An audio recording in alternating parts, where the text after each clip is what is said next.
What's good, YouTube? Welcome back to my crypto journey. My name is Rodney, and I just finished hearing the Saitama Guru AMA with Watcher Guru, which is very, very interesting. And I have to give him a little bit of props, but still we see some of the same problems here. Now, the funny thing is that Slim Jesus was actually able to get up in the queue to ask questions. And right when they found out it was Slim Jesus, banned to the shadow realm. Most of the questions were kind of the same nut-hugging question. Let's be honest, right? Especially got Classy Crypto up there. Oh my God, Saitama Guru. Oh my God. Oh, I love you, Classy Crypto, but you were nut-hugging right there.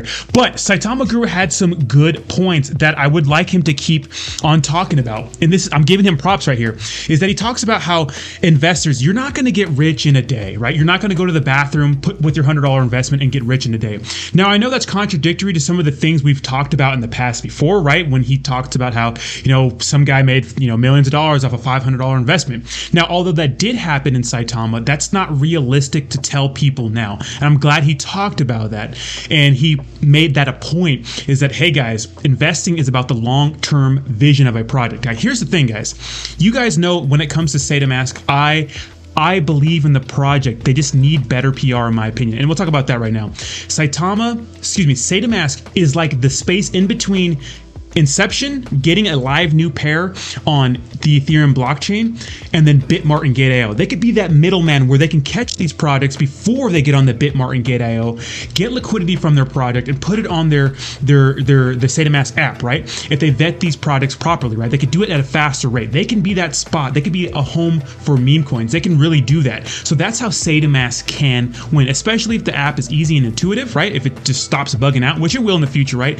They can win. So I like the fact that Saitama Guru talked about the whole kind of, hey man, you're not going to get rich overnight, because I think that it's poison in this community. There's a lot of people in this community really preaching that, and I hate that narrative. Yes, it can happen, guys. It can happen. But as he said in the AMA, it's like playing the lottery, right? You might as well just go buy some lottery tickets. Don't take your rent you need to pay for where you live and put it on Saitama thinking you're going to be a millionaire next month. That's not how typically investing works. It happens, right? It happens every once in a while, but typically it's not that, right? When you're investing, guys, when you make these crazy gains off one project, you want to take that money and diversify, become a powerhouse, right?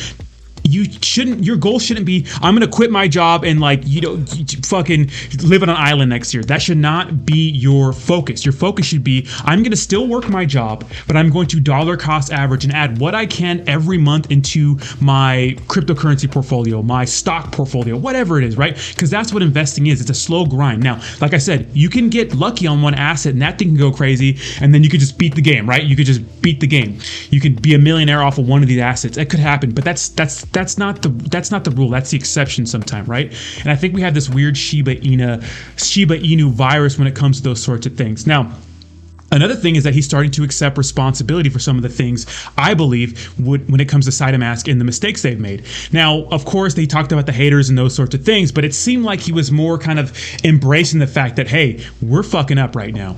We're fucking up. There's some things we need to get done better. That's cool, because I hate the whole hate us because they ain't us narrative. Now, some guy mentioned Gandhi and Martin Luther King and how they got to get through it. I don't like comparing us to any person like that. I think that's corny. That's lame. Don't compare us to Martin Luther King and JFK. It's weird, right? Yes, people have to fight through adversity in their lives. You, me, it doesn't matter, right? We have to fight through adversity in our lives. Doesn't matter what it is, right? So I think that's a good message as a company, right? All eyes are on Saitama. Everything they do is going to be scrutinized for the most part, right? It's going to be loved by some and scrutinized by people like me, right? But we could still all be investors in a project. So he understands that. People are going to say what they want to say, right? Another issue that was brought up that he really didn't address that I think he should is the overwhelming number of people out there who maybe are not paid by Saitama, maybe are not officially representations of Saitama, but they're still people that represent the brand and everyone knows them as representing the brand. And I feel like they don't do a good job. Those people are getting into crazy Twitter arguments with people like me, right? Other people, where real companies like the Targets, the Walmarts, the big serious companies, they don't have those issues. They don't get into those problems, and they don't have these PR people, right, that are moderator discords, you know, and those sorts of things. Like there was a moderator discord for Saitama who was sending dick pics.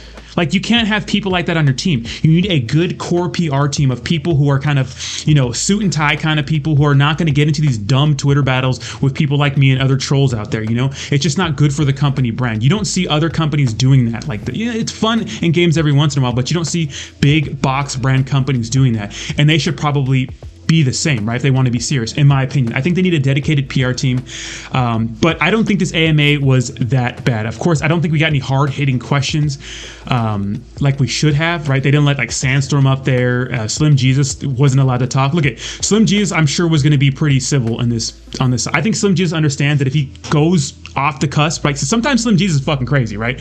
I like Slim Jesus as a person. He's just a little nutty sometimes. He's like that bro you go out with and always gets in fights at a bar and gets you kicked out, but he's still your bro. It's like, dude, just chill out. He can get the message across better. I don't think it's good for them to censor someone like that, but I think if they're looking at all the facts, they're probably, oh, he's probably going to curse and those sorts of things, right? So maybe we can get a civil conversation between them again, because I think that would be a very insightful and highly entertaining conversation. But the Sandstorm, I think, is a good person to have on there because he can articulate he can get the point across, right? And articulate what he wants to say without coming off as offensive, in my opinion. The biggest criticism I have of Saitama Guru is that he goes on all of these shows with people in the community. They talk about transparency, right? This is why I'm saying Classic Crypto was a nut hugger in this interview, because he was a nut hugger, right?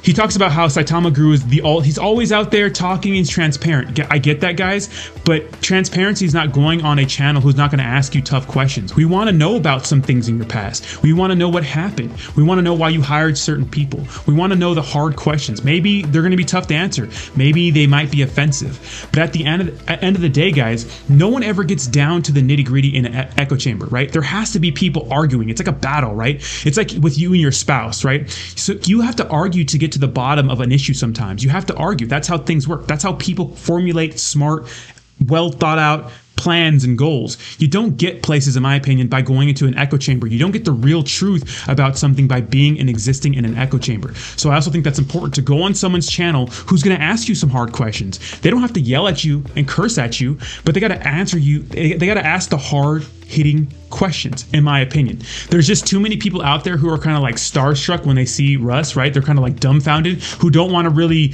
push any buttons or, you know, go against the grain, but I think you have to in order to get to the truth of some things. And that's what my channel is about, guys. People think I'm hating on Saitama. There's just a lot of unanswered things that are going on, and I wish we could get to the bottom of them because it would really help the community. Now, another thing he said is that we're just holders, just like you guys. There's no CEO. We're just holders. No. You're the head of this company. You own this. This is you. This is your baby.